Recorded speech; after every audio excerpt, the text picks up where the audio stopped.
তখন লবণ আমরা আচার করবো, হলুদ দেবো, এখন মাখাবো।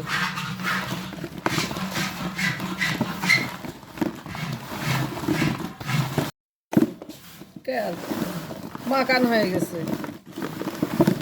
এখন আমি এই যে আচারের মশলাগুলো ভাজে নেবো। মরিচ, মৌরি, মেথি, জিরে, ধনে, গরম মশলা, মরিচ 2-4টে দিব। এই যে মরিচ ভাজা হয়ে গেছে।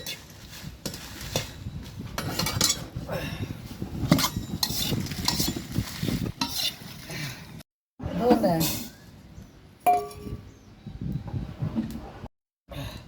মরিচ,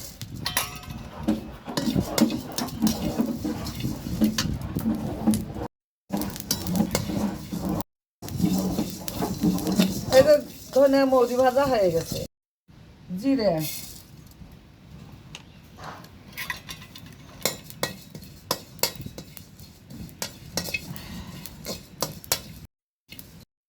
মেথি,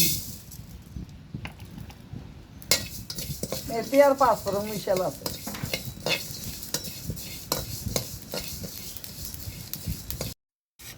গরম মশলা আর কি চিনি,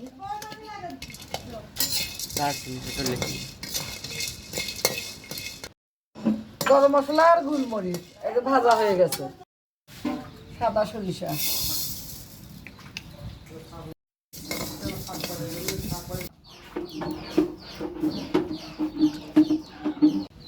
তেলে ভাজে নেব।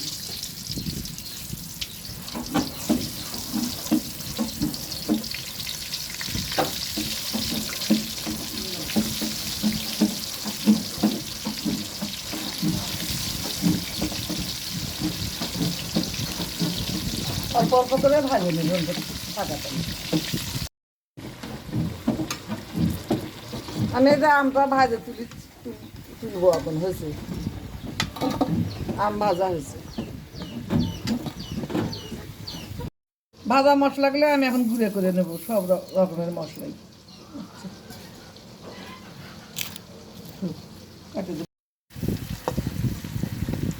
এই যে আমার আম ভাজা হয়ে গেছে, এখন নামাবো। সবগুলো আম ভাজা হয়ে গেছে।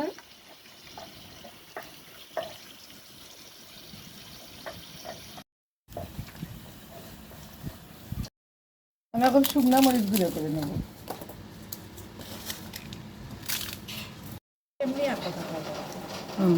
এই যে মরিচ গুঁড়ো হয়ে গেছে। মুখ দেখাতে হবে মোবাইল রিসিভ করে আমি হলো চুপ করে থাকলে কি করবি?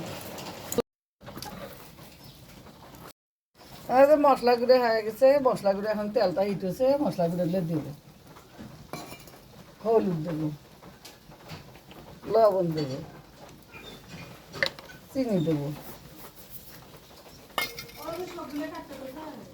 না কিছু পাইনি লোক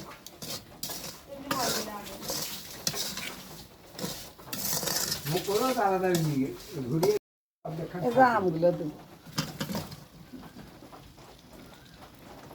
ভালোভাবেই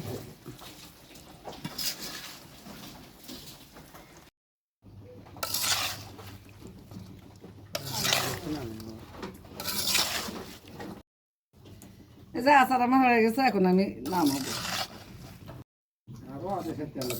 এই দেখেন কত সুন্দর কালার হয়েছে, কত ভালো হয়েছে। এরকম করে বানালে অনেকদিন রেখে খাওয়া যাবে।